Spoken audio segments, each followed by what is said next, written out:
Hello everybody. I wish all friends, relatives, former students, former teacher friends, friends here in Scotland, people scattered over the world. Sorry, I've come off social media, so I haven't been in touch.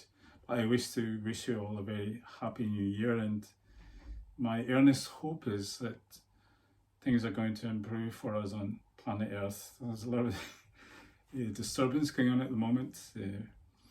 As you know, I don't need to point that out to you. What I thought I would do would be to summarize where we are at the moment. There's a lot of new information that's come through in the past 3 months, but I'm still processing it, trying to look for objectivity. I'm seeing quite a lot of subjectivity, and at times I'm not 100% sure of the information. However, once I've processed it, rationalized it, I'll give you an update on that. So I'd like to start maybe as a base for you if you're new to the channel. Where would you look for information about the visit to our planet of different ET civilizations? Where would you find the information that's beyond just casual commentary or work that's been heavily censored? Well, one of the first places you could look for information would be Alex Collier. He's been at this research for more than 30 years, and in 1994 he and Rick Keefe did an interview. He was asked some very prominent and difficult questions on his own experiences, and I found this video called UFO Hypothesis. I found it true to its core. I sensed he was really speaking the truth from his perspective. Didn't mean to say that I would totally understand what he's going on about, but I got the core message. So it's a good one to start if you're looking for information. Alex had said that there's a vast civilization called the Andromeda civilization. They are grouped into many worlds of alliance, and that they had been very concerned about what's happening here on Earth, that we were being interfered with an alien race that are not out for our advancement. The negative alien group were here to suppress us, to trick us, to deceive us, to appeal to our greed, to cause corruption, to cause wars, to cause disruption. And they did that because they wanted to control the Earth. So the Andromedans had informed Alex, he was chosen to carry their message, that we had been set up, and we'd been set up since at least the 1930s, and even before that. Alex said that the Andromedans are about 50,000 years more advanced than us technically, and 5,000 years more advanced spiritually. That's in Earth time. And he was the first to introduce this idea that all human species in this galaxy had an origin point, and the origin point was in another star system. It was in the Lyra star system. Off the top of my head, I think it's about 200 light years away from us. And he had said that that system had been invaded by a reptilian race, and that the reptilian race were kind of the big boys on the corner. You know, they were the ones that were pushing their weight around and conquering worlds, and they had come across the planet Bila in the system I just mentioned, in the Lyra system, and they attacked it, and they attacked neighbouring planets, and they scattered the human race throughout the galaxy. There was a Titanic war that lasted over 800,000 Earth years. And there's a kind of undeclared truce at the moment, but they're still pushing at each other,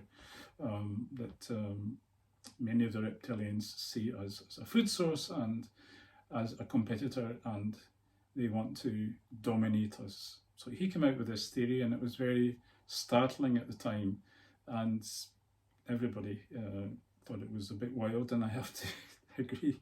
I thought it sounded a bit crazy. But the more I went into it, the more I realised that it had a ring of sense and authenticity to it, because Alex comes across as a genuine person, and one who suffered a lot personally to get his message out.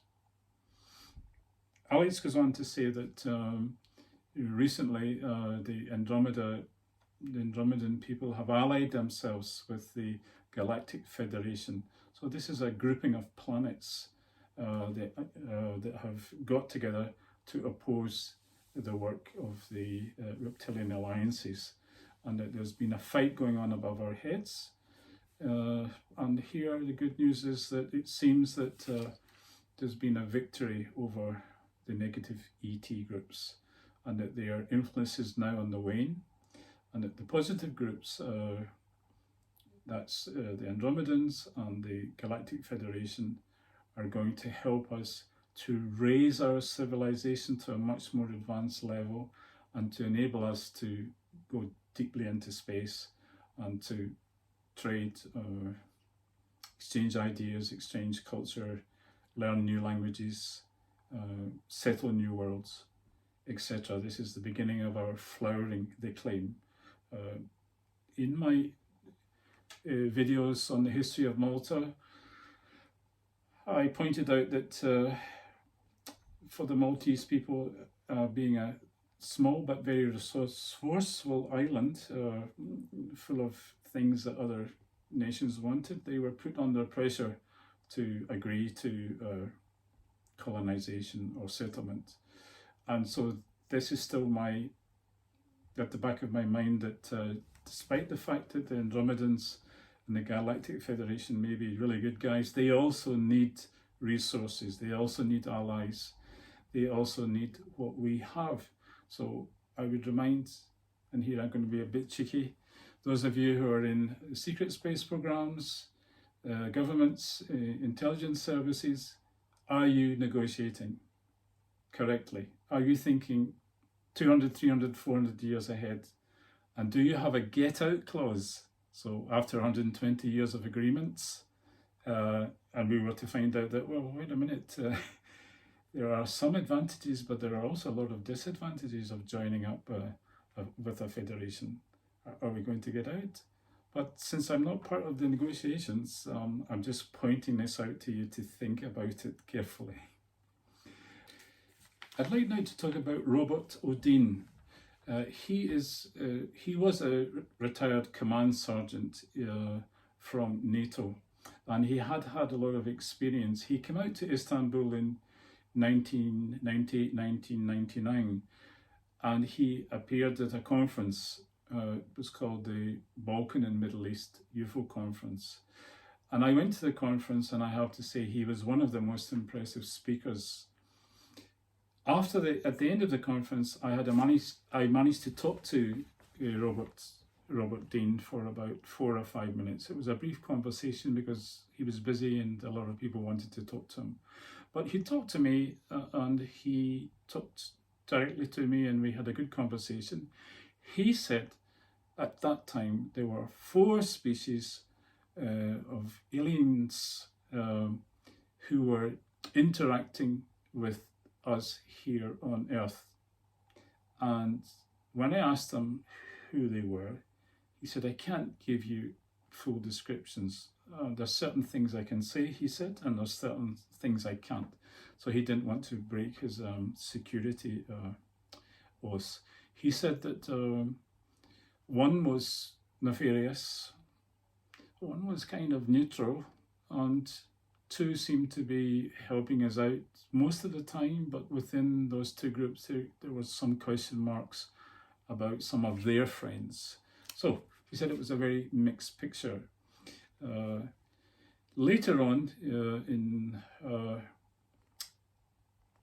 after this conference, the situation in Turkey got to the point where I thought, Turkey's doing really well. It's really opening up this topic. People are discussing it. It's much more open there than it had been in Britain, in my own country, where you were censored for looking at UFO material. It was kind of, oh, don't look there. That's not for you to look at, you know. Government doesn't want you to look at that stuff. There had been quite a bit of that in Britain, so it was an uncomfortable topic. Moving on, I would like to talk about another person whom I started to read when I was 15, along with some friends. His name is Eric van Daniken, and he's been at the exploration of this theme for more than 40 years. He's still at it. He's published many books. In 1967, he published Chariots of the Gods, and it became a worldwide bestseller. It was translated into more than 30 languages. And there he points out that there's been a past high scientific and technical achievement there for us to see. If we just look, we can see it. And who was it that did this? Well, it certainly wasn't the Celts living in their grass huts in Scotland, although I'm proud of that group because I belong to that group. But it wasn't people living along the Nile River and paddling small wooden boats. It wasn't even it couldn't possibly be the Romans and the Tuscan civilization, who, although had a higher material standard, didn't have that technical capability. So who was it?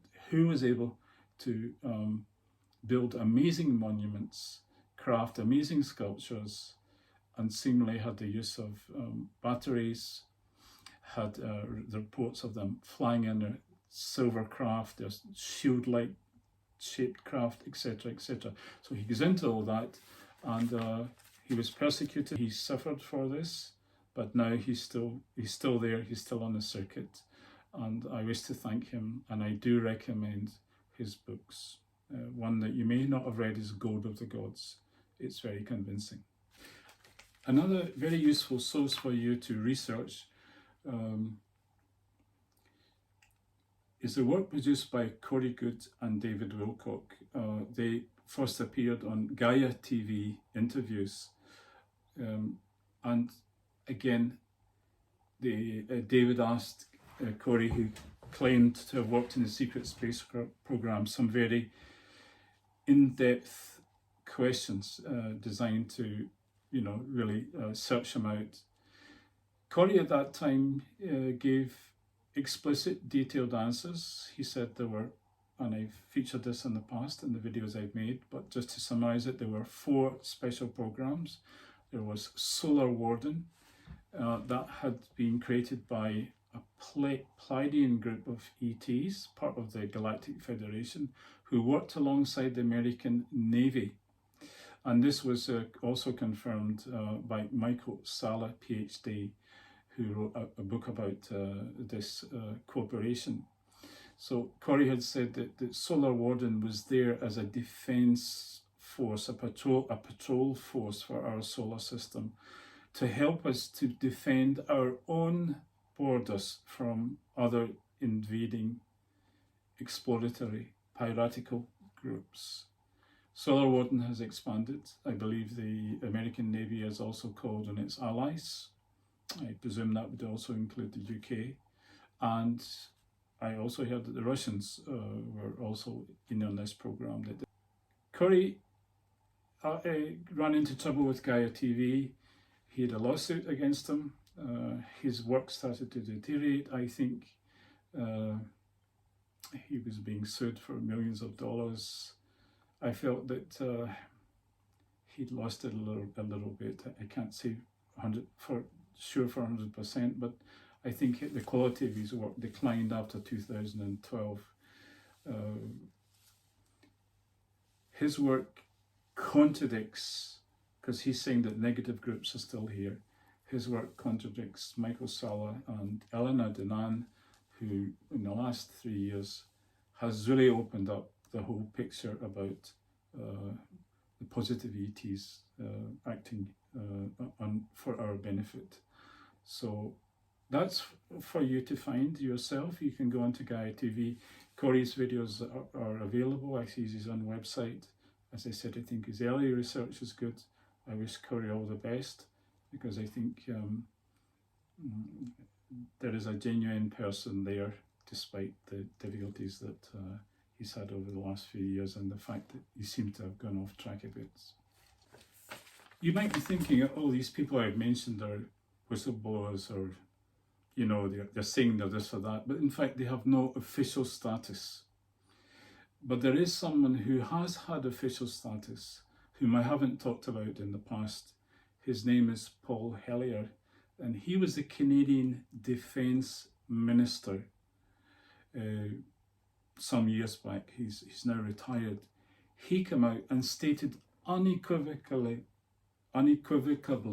that yes, there were UFOs, there were alien species interacting with us here on Earth, and that it was a very complex picture. He also stated that the more he found out about it, the more surprising it was. At one point he said there were over 60 different groups interacting with us, and by that I think he was probably describing collectives and alliances and various organizations, because they're all competing with each other. And he also was one of the main government people to come out and say we need to change our technology, we need to change our destructive ways. We can't go on the way we are, because the oxygen in the Earth is depleting. Much of our oxygen comes out of the oceans, and as you know, much of the oxygen comes from the rainforests. And he said we have to change. He said this more than 10 years ago, and we haven't done a lot. We've only started. And he really wanted to push that, but I guess